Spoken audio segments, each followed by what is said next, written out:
जय गुरुदेव मेरे प्रभु। अपना सदगुरु परमात्मा ने 46મો અધ્યાય આ મુજબ છે। લાંચ ન ખાવી એક રતી, ખોટું ખત 9 લખ સોસતી। જીવન વ્યવહારમાં મનુષ્યના કર્મના કારણે એના લોભ, મોહ, ઈર્ષ્યા, દ્વેષ જેવા દુર્ગુણોને કારણે મનુષ્યના જીવનમાં જે ઉણપ સર્જાય છે, જે વિકર્મ થાય છે, અવળં કર્મ થાય છે, બંધન કરતા કર્મો થાય છે, દુષ્કર્મ થાય છે, એ કર્મો કયા કયા થઈ શકે, થઈ જાય છે માણસથી સહજ રીતે જ અંદરના દુર્ભાવોને કારણે, એની પ્રેરણાથી, એના બળથી।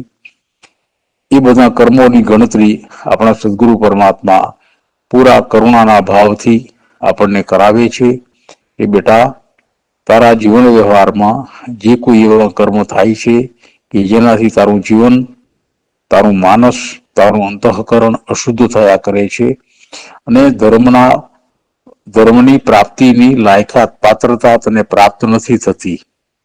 ભક્તિનો, જ્ઞાનનો માર્ગ માત્ર શબ્દોમાં રહે છે, ખરેખરી પાત્રતા તને આવતી નથી, મળતી નથી। કારણ કે જીવન વ્યવહારને કારણે અશુદ્ધિઓ સર્જાયા કરે છે, દોષો સર્જાયા કરે છે, એ બધા આવરણો બન્યા કરે છે। એમાંના આવરણોની એક એક કરીને મનુષ્યના જીવનમાં બનતી ઘટનાઓમાંથી એ આવરણો શું છે ને આવરણોની પાછળ જે દુર્ગુણો છે, જેના કારણથી ઉપજતા દુષ્કર્મનો વ્યવહાર છે, કર્મનો વ્યવહાર છે, શું છે, એ સદગુરુ પરમાત્મા આપણને જાગૃત કરતા કરતા ગણાવે છે। એમાંના 46મા અધ્યાયમાં આ બે વ્યવહાર મનુષ્ય ઘણીવાર લોભ મોહના કારણે અથવા બીજા કોઈ અવળા અંતઃકરણ જેના છે એવા કારણોથી પ્રેરાઈને કર્યા કરે છે અને કર્મોના ભયંકર બંધનમાં બંધાયા કરે છે। એમાંનું એક છે લાંચ ન ખાવી એક રતી। લાંચ આપવી અને લેવી માણસાઈ સામેનો ગુનો છે। એક વ્યક્તિ પોતાના હોદ્દાની રૂએ બીજાની પાસેથી લાંચ માગે એ હળહળતો માણસાઈ સામેનો ગુનો છે। જે વ્યક્તિ લાંચ માગે છે એ પણ માણસ છે અને લાંચ જેને આપવી પડે છે એ પણ માણસ છે। કાયદામાં એવી જોગવાઈ છે કે લાંચ માગવી અને લાંચ આપવી એ બંને ગુના છે। હવે તાત્વિક રીતે જોઈએ તો લાંચ માગનાર વ્યક્તિ પોતાના હોદ્દાની રૂએ અમુક કામ કરાવવું છે તો તમને આટલું આપવું પડશે એમ છાને માને જરા ટેબલ નીચેનો વ્યવહાર કરે છે, એને લાંચ કહેવાય છે। એ લાંચ કાયદેસર નથી, પણ જે વ્યક્તિએ પોતાનું કોઈ કામ કરાવવું છે કોઈ પણ રીતે, ખાસ કરીને રાજકારણમાં, તો એવી વખતે લાચારી વ્યક્તિએ પોતાનું કામ કરાવવા માટે લાંચ આપવી પડે છે। સામેની વ્યક્તિ જે કોઈ અધિકારીજન છે, જેની પાસે કશું કામ કરવાની સત્તા છે અને સત્તાના બળથી જો લાંચ ના આપો તો આ તમારું કામ નહીં થાય એમ કરીને ટલ્લે ચડાવે। આવી એક વિચિત્ર પરિસ્થિતિ આજે જન વ્યવહારમાં, રાજકારણમાં, રાજ્ય વહીવટમાં એકદમ ભયંકર રીતે વ્યાપી ગઈ છે। એટલી વ્યાપી છે કે આ સદગુરુ પરમાત્માએ લખેલું વચન જરાય અસર નથી કરતું। એ ધર્મનું વચન છે, માણસના કર્મ ભયંકર રીતે બંધાય છે, ખાસ કરીને લાંચ માગનારને માટે તો છે જ, પણ લાંચ માગે છે એની સામે આપનાર વ્યક્તિ હોય તો એને પણ એટલો જ જવાબદાર ગણ્યો છે। પણ આમ જુઓ તો સેજ વિચારતા એમ લાગે કે લાંચ આપનાર કંઈ ઈચ્છતો નથી, એના મનમાં લાંચ આપવાની કોઈ ઈચ્છા નથી, પણ એને પોતાનું કાર્ય સિદ્ધ કરવા માટે લાંચ આપવી પડે છે। લાચારી છે એક પ્રકારની। તેથી એને જરા નૈતિક રીતે ઓછો ગુનેગાર ગણ્યો। પણ લાંચ ન ખાવી એક રતી એટલે જે કોઈ વ્યક્તિ અધિકારીજન છે, કોઈક રીતે એની પાસે કોઈ પ્રકારનો કાયદાકીય હોદ્દાનો કે કોઈક નૈતિક અધિકાર છે, એવી વ્યક્તિ જો કોઈ લાંચ માગે તો એ રીતસર માણસાઈ સામેનો, મનુષ્યતા સામેનો ગુનો છે અને એ રીતે એ ધર્મનો ગુનો બને છે અને એનું બંધન ભારે હોય છે। પોતાને આવી વ્યક્તિ જે કોઈ કાર્ય કરે છે, જેની પાસે સત્તા છે, એ કોઈક રીતે અધિકારી વ્યક્તિ છે અને અધિકારી વ્યક્તિ પોતાના હોદ્દાનો દુરુપયોગ કરી અને કામ કરાવવા માટે ઈચ્છતા વ્યક્તિની પાસેથી લાંચ માગે, એ માગનાર વ્યક્તિ એને સદગુરુ પરમાત્મા કહે છે કે કોઈને કોઈ સ્વરૂપમાં કોઈ પણ રીતે ક્યાંય પણ કોઈ પણ પ્રકારની લાંચ ન ખાવી. જેમ કે પૈસા ટકાની લાંચ તો હોય જ છે, પણ બીજી ચીજ વસ્તુઓના રૂપમાં લાંચ હોય છે. કપડા લત્તરના રૂપમાં લાંચ હોય છે, કોઈ સોનાના દાગીનાના રૂપમાં લાંચ હોય છે, કોઈ કિંમતી વસ્તુઓ આપવી પડે એના રૂપમાં લાંચ હોય છે. લાંચ તો ગમે તે સ્વરૂપમાં હોય, ન દેખાય એવી રીતે લાંચ અપાય છે અને લેવાય છે. એના વ્યવહાર પાદરા હોતા નથી, પણ એ એટલો નૈતિક, ધાર્મિક અને આધ્યાત્મિક અને મનુષ્યતા સામેનો લાંચ ખાવી એ ગુનો છે. આમ હોવાથી એ વ્યક્તિ લાંચ ખાનાર વ્યક્તિને લેતી વખતે સારું લાગે, એના ખિસ્સામાં નાનો પૈસો આવે, કોઈ બીજી ચીજ વસ્તુ આવે, એના ઘરમાં વસ્તુઓ જમા થાય, એનાથી એને સારું લાગે, એના ઘરમાં બધો વૈભવ વધતો જાય, એવા કારણોથી, માત્ર લોભ અને મોહના કારણથી એમ એ કરે છે. પણ એવા આવરણો નીચે એની આવરિત થઈ ગયેલી બુદ્ધિ એને બીજું વિચારી જ શકતી નથી, કારણ કે બુદ્ધિમાં સાત્વિકતા નથી રહી. બુદ્ધિ તામસી થઈ ગઈ છે. તામસી બુદ્ધિ આવું વિચારે અને તેથી લાંચ મળશે તો જ કામ થશે એવી મનોવૃત્તિ વાળા મનુષ્યો આખો જીવન વ્યવહાર દૂષિત કરી નાખે છે. બે વ્યક્તિઓથી વધી અને આખા સમાજમાં, આખા રાષ્ટ્રમાં આ દૂષણ વ્યાપી જાય છે. એક પ્રકારનો ભ્રષ્ટાચાર છે.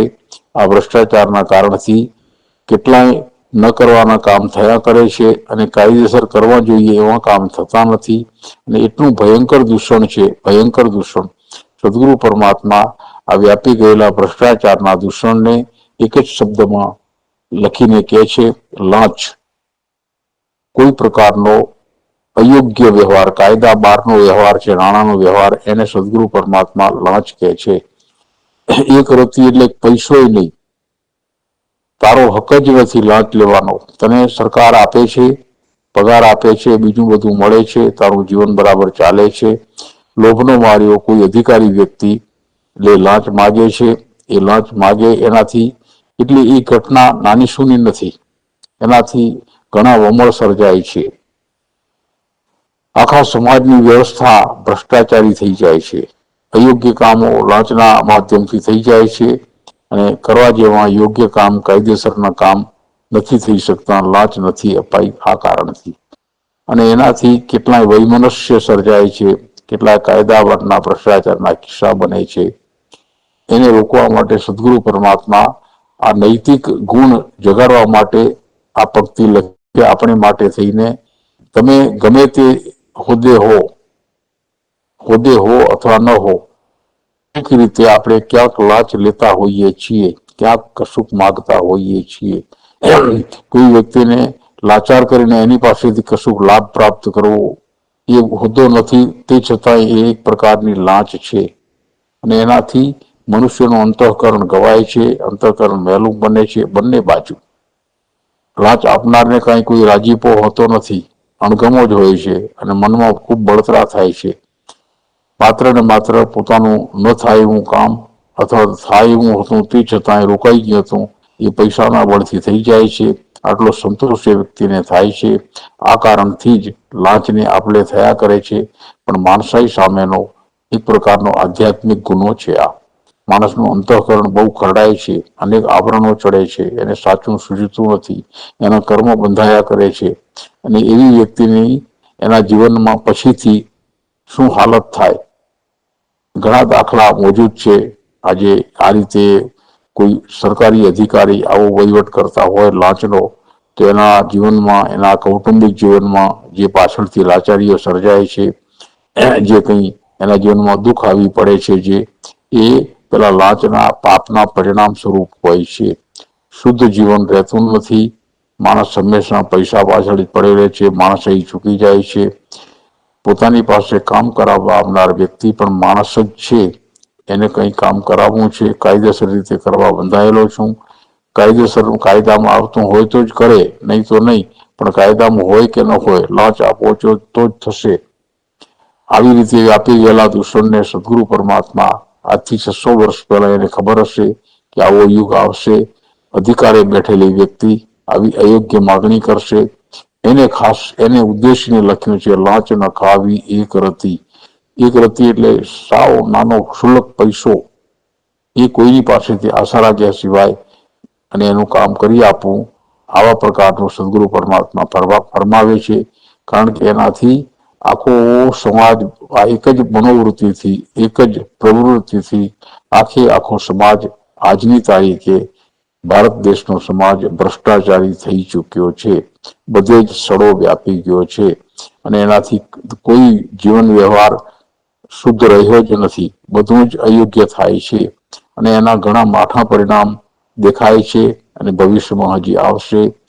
એ જે ઘટના છે એ રોકવી હોય તો વ્યક્તિગત રીતે, નૈતિક રીતે, ધાર્મિક રીતે એ વ્યક્તિ સમજે કે હું ગમે ત્યાં છું, મારાથી લાંચ ન લેવાય એટલે ન લેવાય. કારણ કે મારા સદગુરુ પરમાત્મા અથવા તો મારા ઈષ્ટદેવ અથવા તો મારા સદગુરુ અથવા હું જેને ઈષ્ટદેવ માનું છું, એના વચનમાં એનું ફરમાન છે કે ગમે તે સ્થિતિમાં લાંચ ન લેવી, તો તેનાથી જીવન શુદ્ધ થાય છે. આવું જ બીજું વ્યવહારનું એક દૂષણ છે, ખોટું ખત નવ લક્ષો સતી. ખોટું ખત, કોઈ બે વ્યક્તિ વચ્ચે આપલેનો કોઈ કરાર થાય, એ કરારમાં લખેલી વિગતો બંને પક્ષે બંધન કરતા રહે છે. બંને પક્ષોની, અને ત્યાર પછી એમણે લખ્યું છે એ બાબતના સાક્ષીવાળા પણ સહી કરે છે. હવે આજે એટલી બનાવટ ચાલે છે દુનિયામાં કે અવળી હવળી વાણી વાપરીને એના એવા અર્થો પેદા કરી અને એવું કંઈક લખાણ લખે કે પછી એનો કોઈ અર્થ જ ન રહે. જે વ્યક્તિ વિશ્વાસમાં આવીને સહી કરી આપે અને હોશિયારી ચતુરાઈ વાપરીને એવી ભાષા વાપરી અને જે કંઈ લખાણ લખે, કોઈ વ્યવહારનું બંધન કરતા લખાણ, એ પછી એમાં લખેલી ભાષાના કારણે ઘણી વખત લોકો છટકી જાય છે, ખોટું સાબિત થાય છે, કાયદાની પકડમાં આવતું નથી અને કોઈ છેતરાય છે, કોઈને આપણે દગો કરીએ છીએ, કોઈને ભયંકર નુકસાન પહોંચાડીએ છીએ. આ એક પ્રકારનું અધમ કૃત્ય છે, કોઈક રીતે ધર્મની વિરુદ્ધ છે. મનુષ્યનો જે ધર્મ, કોઈને છેતરવા નહીં, કોઈને મદદરૂપ થવું, સાચી વાત જ કરવી, આ જે ધર્મના સિદ્ધાંતો છે, પોતાના અંતઃકરણને અને વ્યવહારને શુદ્ધ રાખવાના, એની વિરુદ્ધમાં માણસ વર્તે છે. એ વર્ત છે જ, કારણ કે આખું જગત ત્રિગુણી માયા નીચે એની અસરમાં વર્તે છે, જીવે છે અને એના પાપરૂપ લોભ અને મોહ દરેક મનુષ્યમાં અડીખમ ઊભા છે. આ બે પ્રકારના દુર્ગુણોના કારણથી મનુષ્ય આ બે પ્રવૃત્તિઓ કરે છે, લાંચે લે છે અને ખોટા ખત પણ લખે છે. આ ખોટા ખત અને ખરે વખતે એનો અમલ ન થાય તો જે વ્યક્તિ સામે વિશ્વાસથી વર્ત્યા છે એને ભયંકર નુકસાન પહોંચે છે અને એનાથી કઈક દૂષણો સર્જાય છે, સામાજિક પારિવારિક દૂષણો સર્જાય છે. બોલીને ફરી જવું અને લખીને ફરી જવું, એમાં બોલીને ફરી જવું એના કરતા લખીને ફરી જવું વધારે ગંભીર ગણ્યો છે. તેથી આમ તો નૈતિક રીતે તો બોલવું એ સરખું જ ગણાય, માત્ર જે બોલાય છે એના કોઈ પુરાવા આપણી પાસે રહેતા નથી, કોઈ રેકોર્ડિંગ રહેતું નથી, એના કારણથી બોલનારી વ્યક્તિ બંધાતી નથી. એ કહે છે હું બોલ્યો જ નથી અથવા હું આવું બોલ્યો નથી કે આ મારા શબ્દો જ નથી, એમ કહીને છટકી જાય. પણ લખેલું હોય યોગ્ય રીતે તો માણસ બંધાય. પણ આજે તો માણસ બહુ ચતુર હોશિયાર થઈ ગયા છે અને તેથી લખાણ પણ એવા લખે છે કે ખરે વખતે વંચાણમાં લેવાય ત્યારે એના કંઈક બીજા જ અર્થ નીકળતા હોય છે અને એવા કારણથી સામેની વ્યક્તિ જેની સાથે આપણે વ્યવહાર કર્યો એ વ્યક્તિ છેતરાય છે, એને નુકસાન થાય છે. ઈરાદાપૂર્વક ઘણીવાર આવું નુકસાન થાય છે. આવા કારણોથી એક અધર્મનું કૃત્ય જે કોઈ વ્યક્તિ ધર્મને માર્ગે ચાલવા ઈચ્છે છે, સદગુરુ પરમાત્મા તો પરમ કરુણાળુ છે, એ તો દરેક મનુષ્યને સરખા ગણે, એને તો બધા જ સરખા, એને કોઈ ભેદભાવ હોતા નથી. જે કોઈ ધર્મ વિરુદ્ધ કૃત્ય કરે છે, કર્મ કરે છે, એના તરફ એને વધારે રહેમ નજર રહે છે, કરુણા રહે છે. તેથી એવા લોકો જે આવું કરે છે એને ધ્યાનમાં રાખી આ વચનો એણે લખ્યા છે કે બેટા જે કોઈ ધર્મને માર્ગે ચાલે છે એ કદી ખોટું કૃત્ય કર્મ કરશે નહીં. પણ દુનિયા સરખી નથી. ઘણા મનુષ્યો એવા છે ઉપરથી રૂડા રૂપાળા લાગે, વચને સારા લાગે, પણ ખરા વખતે એ અધર્મ કૃત્ય કરે છે. એમાંના આ બે કૃત્ય સદગુરુ પરમાત્મા જે સહજ રીતે થઈ જાય છે એના તરફ લાલ બત્તી ધરે છે કે બેટા લાંચ લેવી, કોઈ પણ કાર્ય કરવા માટેની લાંચ નહીં લેવી, એક અધર્મનું કાર્ય છે. અને બીજું કોઈને લખાણ લખી આપો તો એનાથી છેતરપિંડી થતી હોય તો એને સદગુરુ પરમાત્મા ખોટું ખત લખ્યું એમ કે છે. હા, એના કારણથી આપણા જીવન વ્યવહાર બગડે, સમાજ બગડે, પરિવારના સંબંધો બગડે, કડવા થાય. વિશ્વાસથી માણસ સહી કરીને આપે અને ત્યાર પછી એના અવળા અર્થ થાય તો એના એટલા બધા દુષ્પરિણામો આવે છે કે પારિવારિક જીવન, સંગઠન, સંપ સહકાર એ ગુણો બધા માર્યા જાય છે અને એક પ્રકારનો વિખવાદ વધી પડે છે, અવિશ્વાસ વધે છે, વેરઝેર વધે છે. આ બે વાતો એવી છે એનાથી સમાજમાં વેરઝેર વધે છે, અવિશ્વાસ વધે છે, કડવાશ વધે છે. આજે સ્પષ્ટ શબ્દોમાં કહેવું હોય તો કોઈ સરકારી અધિકારી તરફ કોઈ સામાન્ય નાગરિકને જરા પણ માન હોતું નથી. એનું કારણ માત્ર આટલું જ છે કે સરકારી અધિકારી માત્ર લાંચિયા હોય છે. એવું કહેતા આપણને જરા ડર લાગે, પણ વાસ્તવિકતા એ છે. અને એ સદગુરુ પરમાત્મા આ છે એને કેમ અટકે એટલા માટે ધર્મશાસ્ત્રમાં એને મૂક્યું. જો ધર્મનું વચન પાળતા હોય એવા માણસો જે ધર્મના વચન ઉપર જીવન જીવતા હોય તો એને માટે લાલબત્તી ધરી કે બેટા તું જ્યાં છો ત્યાં તારાથી કદાચ ખોટું થઈ જાય તો એનાથી બચવું હોય તો આ ધર્મનું વાક્ય તારા હૃદયમાં રહેશે. તું તારે ત્યારે હોદ્દે બેસે અથવા કોઈ જવાબદાર સ્થાને તું હો અને એવી વખતે તારી પાસે કોઈ કાર્ય કરાવવા માટે આવે, એવી વખતે એ વ્યક્તિ તારા જેવો જ મનુષ્ય છે અને એનું કામ કરાવવા માટે આવ્યો છે. કાયદેસર કામ હોય તો તારાથી એક પૈસો લાંચ લેવાય નહીં. આવું જેના ચિત્તમાં વસી ગયું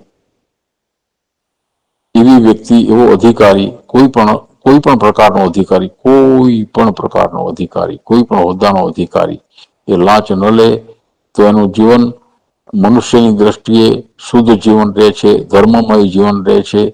એનો જીવનમાં એને ઘણો લાભ થાય છે. પણ અત્યારે તો દુનિયામાં નાણાંની, પૈસાની બોલબાલા છે. બધે જ ભૌતિક જીવન થઈ ગયું છે. માણસને ભૌતિક જીવનનું સુખ જોઈએ છે, એ પૈસાના ખર્ચ કર્યા વગર મળતું નથી.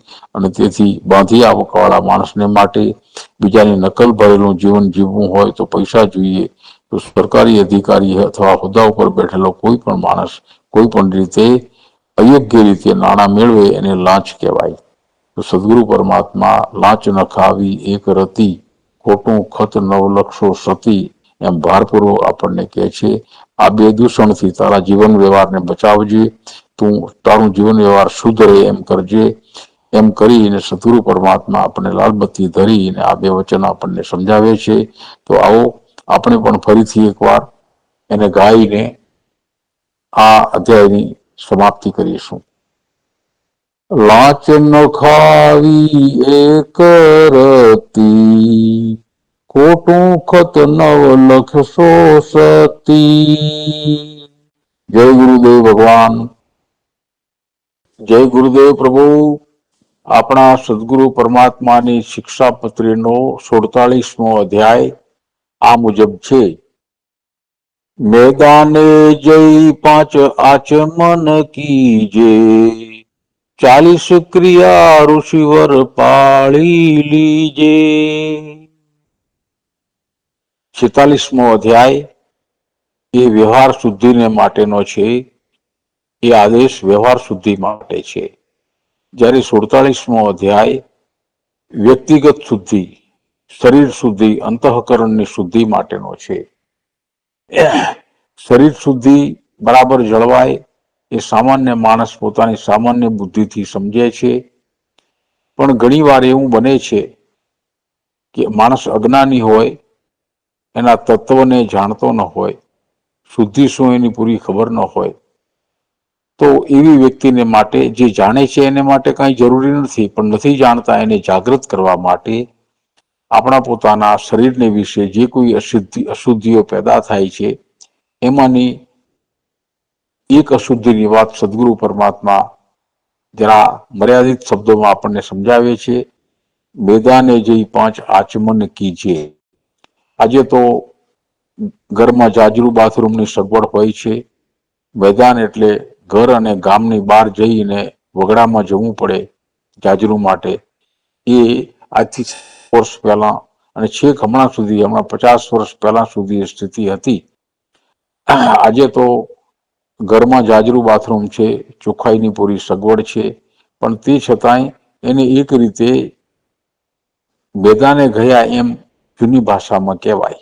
જાજરૂ ગયા એમ નથી, સંડાસ ગયા એમ નથી લખતા, પણ મેદાને ગયા એમ કહેવાય. મેદાન એટલે દૂર વગડામાં જઈ આવે, ક્રિયા પતાઈ આવે અને ત્યાર પછી પાછા આવીને જે કોઈ સાધન લઈ ગયા એ આવી માટીથી હાથ ધોઈ નીચે આવે જ છે એના માટે. અને 5 આચમન ઊભા થઈને પાણીની સગવડ હોય તો જ્યાં આવીને હાથ પગ ધોવાઈ જાય, હાથ પગ, ત્યાર પછી 5 કોગળા કરવાનું ફરમાન આપણા સદગુરુ પરમાત્મા કહે છે. એનું તત્વ જાણવું જોઈએ. સામાન્ય ક્રિયા છે અને અવગણી શકાય એવી, પણ કયા ભાવથી સદગુરુએ લખ્યું છે કે જે સંડાસની ક્રિયા પતે તો એ વખતે આપણી સંડાસની ક્રિયાના કારણથી આસપાસનું વાતાવરણ દુર્ગંધથી અને બીજા કારણથી દૂષિત થાય છે. અને એ દૂષિત થયેલી હવા આપણા શ્વાસોચ્છ્વાસમાં અને મોઢામાં આવજા કરે છે એટલી વાર. તો છેક ફેફસામાં ગયેલી હવા તો બીજી રીતે શુદ્ધ નથી થતી, પણ જેટલી શુદ્ધિ થઈ શકે એટલી આપણા સદગુરુ પરમાત્મા ફરમાવે છે કે એક વખત ક્રિયા પતાવ્યા પછી, હાથ પગ ધોયા પછી 5 કોગળા, આચમન એટલે કોગળા, જોરથી મોઢામાં પાણી ખેંચી અંદર પાણીને ફેરવી અને પાછા કાઢી નાખવા 5 વખત.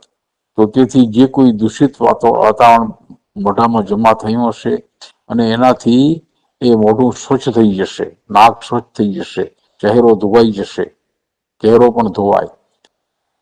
તો આનો તત્વ શું હશે? આ તો રોજની ક્રિયા થઈ.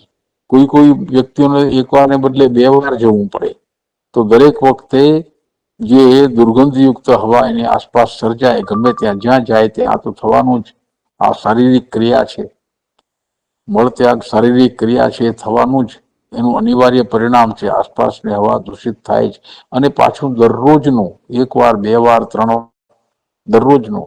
તો દરેક વખતે એ અશુદ્ધ હવા, દુર્ગંધયુક્ત હવા પાછી આપણા શરીરમાં દાખલ થઈ જાય અને મોઢામાં ફરે, એનાથી મોઢું દૂષિત થાય. એનાથી મોંની અંદરના અવયવો, જે કુમળા અવયવો છે, દાંત છે, જીભ છે, અંદરના તાળવા છે, બીજી ગ્રંથિઓ છે, આ બધાને કોઈક અસર થતી હશે. એ સદગુરુ પરમાત્મા જાણતા હશે. તેથી બની શકે એટલી સ્વચ્છતા તરત જ કરી લેવી એવો આગ્રહ છે. તરત જ, પછી કલાક 2 કલાક પછી નહીં, પણ આ પત્યા પછી તરત આ કરવી.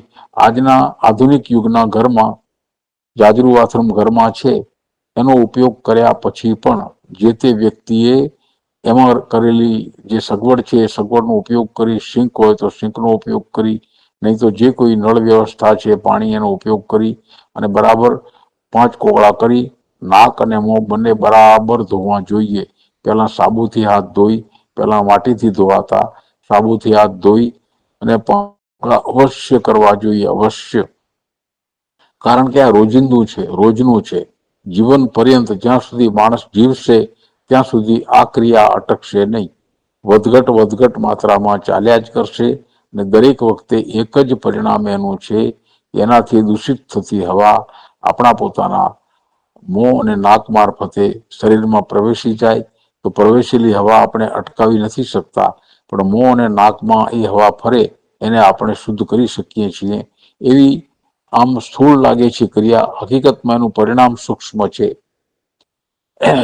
તો આ રીતે સદગુરુ પરમાત્મા આપણને એક સ્વચ્છતાની ક્રિયા સમજાવે છે. વ્યક્તિગત રીતે આ બિલકુલ વ્યક્તિગત વાત છે, આ સમૂહ વાત છે જ નહીં. દરેક વ્યક્તિ, સ્ત્રી હોય યા પુરુષ, વૃદ્ધ હોય કે જુવાન કે બાળક, દરેકને એક સરખો આ નિયમ લાગુ પડે છે. જે કોઈ વ્યક્તિ આનો મરમ સમજે એને કાળજીપૂર્વક મળત્યાગ પછી પોતાનું મોં 5 આચમન કરીને ધોવું જોઈએ અને નાક પણ ધોવું જોઈએ, આંખ પણ ધોવી જોઈએ, ચહેરા ઉપર પાણી છાંટવું જોઈએ અને એનાથી જે કોઈ દૂષિત હવા ચામડીને સ્પર્શેલી હોય આગળ આવશે, નાહવું જોઈએ, સ્નાન કરી લેવું જોઈએ.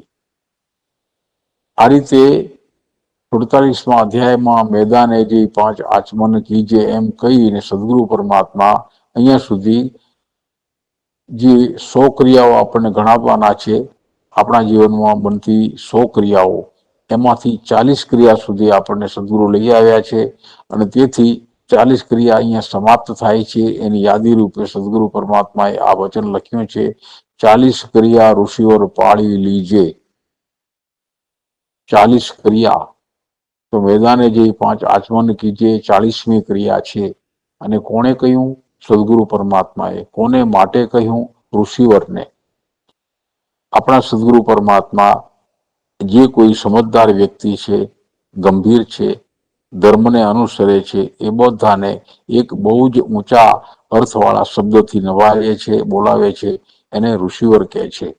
ઋષિવરની વ્યાખ્યા પણ આપી છે, આગળ આવશે ત્યારે એની ચર્ચા કરીશું.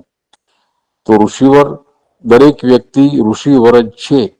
સદગુરુ પરમાત્મા દરેકને ઋષિવર નામથી બોલાવે છે. એ વ્યક્તિ ભણે હોય કે અભણ, સ્ત્રી હોય કે પુરુષ, બુઢો હોય, જુવાન હોય કે બાળક, જેવો હોય તેવો, જે હોદ્દે હોય ન હોય, સામાન્ય માણસ હોય, બધા જ આધ્યાત્મિક રીતે ઋષિવર છે. આધ્યાત્મિક રીતે ઋષિવર એટલા માટે કે મનુષ્ય અવતાર મળ્યો છે એ સત્કર્મ કરી, ભક્તિ કરી, જ્ઞાન પ્રાપ્ત કરી, આત્મજ્ઞાન પ્રાપ્ત કરી અને પછીથી ફરીથી જન્મવું ન પડે એ માટેની સિદ્ધિ આ મનુષ્ય અવતારમાં પ્રાપ્ત થાય છે. તો મનુષ્ય અવતારમાં આ રીતે જાગેલા વ્યક્તિને આપણા સદગુરુ પરમાત્મા ઋષિવર કહે છે. તો બહુ ભારે શબ્દ છે, એ શબ્દનો અર્થ મર્મ સમજવો જોઈએ.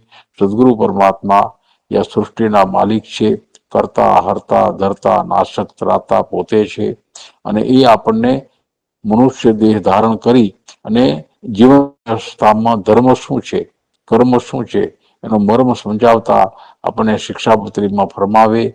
એમાં 47મા અધ્યાયમાં 40 ક્રિયા ઋષિવર પાળી લીજે એમ 40 ક્રિયાઓ બરાબર પાળો એમ કે છે. અને ત્યાર પછી આગળના પટોળામાં આગળ વધાશે. ત્યાં સુધી આ પટોળાનો મર્મ આપણે સમજી એને અપનાવીએ અને આ કાર્ય તરફ ગંભીર બનીએ. અવશ્ય વ્યક્તિગત વાત છે, જ્યારે મેદાને જવાનું થાય, પોતાના ઘરમાં જવાનું થાય તો પણ આ નિયમ અવશ્ય પાળીએ. એક ટેવ બની જાય. જેવા એ ક્રિયા પતાવી એટલે હાથ મોઢું પગ ધોઈ અને તરત જ કોગળા કરી નાખવા જોઈએ. તો આવો આપણે 47મા અધ્યાયને એકવાર ફરી ગાઈએ, સમાપ્તિ તરફ જઈશું.